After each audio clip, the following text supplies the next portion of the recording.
மொத்த ஊழல் பண்ணினதே அவங்க தான். அவங்களுடைய அப்ரூவல் இல்லாமல் அங்கே இருக்கிற அமைச்சர்களோ மற்றவங்களோ யாருமே எதுவுமே பண்ண முடியாது. ஏன்னா அந்த திராவிட முன்னேற்ற கழகம் என்பதை நீங்கள் பார்த்தீங்கன்னாலே அது ஒரு மன்னராட்சியுடைய ஒரு இடமா தான் இருக்கும். அது குடும்ப கார்ப்பரேட் கம்பெனி மாதிரி குடும்பத்துக்கு வச்சுருக்கிறாங்க. அவங்க அந்த கட்சியை வந்து குடும்பத்துக்காக மட்டும் நடத்திக்கிட்டு இருக்காங்க, மக்களுக்காகலாம் அவங்க நடத்தலை. அப்போ எப்படி ஆகும்? அவங்களை கேட்காம இவங்களால எதாவது பண்ண முடியுமா? பண்ணவே முடியாது. அதனால் இது வந்து இந்த கேள்வி அனாவசியமான கேள்வி. இந்த முழுக்க இந்த ஊழல் மட்டும் இல்லை, தமிழகத்தில் நடந்த அனைத்து ஊழல்களுக்கும் பொறுப்பேற்க வேண்டிய ஒரே ஒருத்தர் யாருன்னு கேட்டிங்கன்னா ஸ்டாலின் அவர்கள் குடும்பம் மட்டுமே தான்.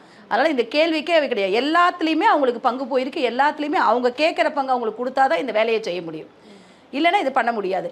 ஏன்னா இதெல்லாம் வந்து எப்படி வெளிப்படையாக நம்ம பேசுகிறோன்னா, செந்தில் பாலாஜி எடுத்துக்கோங்க. செந்தில் பாலாஜி மேலே கேஸ் போட்டதே இப்போ இருக்கிற முதல்வர் தான்.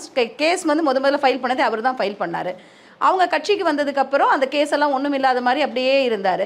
அந்த கேஸ் வந்து திரும்ப வேகம் எடுத்து அவர் அரெஸ்ட் ஆகும் பொழுது இவங்க எல்லாருமே நீங்கள் பார்த்தீங்கன்னா, ஸ்டாலின் போய் நிற்கிறாரு, உதயநிதி ஸ்டாலின் போய் நிற்கிறாரு, எல்லா அமைச்சர்களும் அங்கே வாசலில் போய் நிற்கிறாங்க. ஸோ அப்போ என்ன அர்த்தம் ஆகுது? எங்கள் கூட இருந்தால் இவங்க மற்றவங்களும் சொல்கிறாங்க, இவங்க வாஷிங் மிஷின் போடுறாங்க, இவங்க தண்ணி தெளிச்சா மாறிடுவாங்கன்னு எதுவுமே கிடையாது.